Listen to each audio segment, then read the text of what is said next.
հարգելի գործընկերներ, հաշվի առնելով, որ 3 բավականին երկար խոսել ենք այս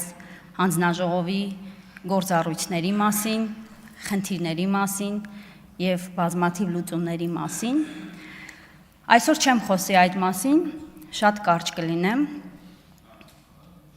Պարոն Թունյան, դուք անդրադարձաք երեկվա իմ ելույթին։ Ես ուզում եմ ասել, որ աշխատանքային գործունեության ընթացքում ընդհանրապես եւ միշտ ես ունեմ ինձ համար սահմանած կարմիր գիծ։ Առաջին հերթին քաղաքականությունը անձնական հաշիվներ պարզելու հարթակ չէ եւ մշտապես խուսափում եմ դրանից, որովհետեւ վստահ եմ, որ մեր քաղաքացիներին եւս հետաքրքիր չէ այդ համատեքստից դիտարկել քաղաքականությունը։ Քաղաքականությունը սուր խոսույթի, գաղափարական քննարկումների հարթակ է եւ վստահաբար կարող եմ ասել, որ սա նաեւ ժողովրդավարության հենասյուներից մեկն է։ Եվ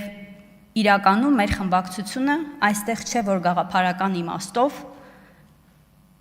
ամեն ինչին համաձայն լինի։ Առաջին հերթին մենք այստեղ ենք գաղափարական սուր քննարկումների համար եւ դուք նաեւ պետք է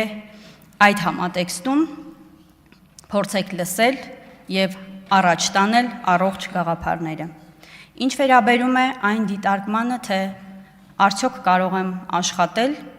եթե լինեմ հանձնաժողովի անդամ, նորից եմ կրկնում, ինձ համար կան սահմանված կարմիր գծեր, այդ թվում չեմ ընդունում երբեք անձնական վիրավորանքը քաղաքականության մեջ եւ երբեք չեմ առաջնորդվում նրանով, որ քաղաքականությունը նաեւ սադրանքների հարթակ է։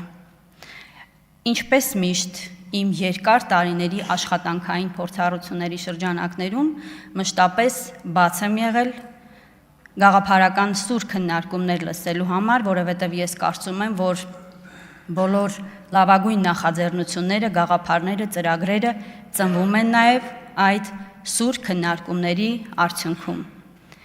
Ինչպես կաշխատեմ, ինչպես միշտ համագործակցային, եթե ցանկացած գաղափար եւ ծրագիր ուղղված է Հայաստանի Հանրապետության զարգացմանը։ Իսկ այս հանձնաժողովը ունի բավականին մեծ շրջանակ եւ գործառույթ, որով կարող է արդյունավետ աշխատանքի արդյունքում ապահովել մեր համայնքների համաչափ զարգացումը։ Ընտրվելու դեպքում պատրաստ եմ աշխատել, իմ երկարամյա փորձառությունը ներդնել եւ ամեն ինչ անել, որպեսզի իրապես մեր համայնքների կարիքները, խնդիրները ոչ միայն հնչեղություն ստանան, նաև լուծումներ ստանան։ Չընտրվելու պարագայում եւս պատրաստ եմ աշխատել, որովհետև մենք այստեղ ենք առաջին հերթին մեր քաղաքացիների խնդիրներին լուծում տալու համար, մեր մասնագիտական փորձառությունը ներդնելու Հայաստանը զարգացման ճանապարհով տանելու համար։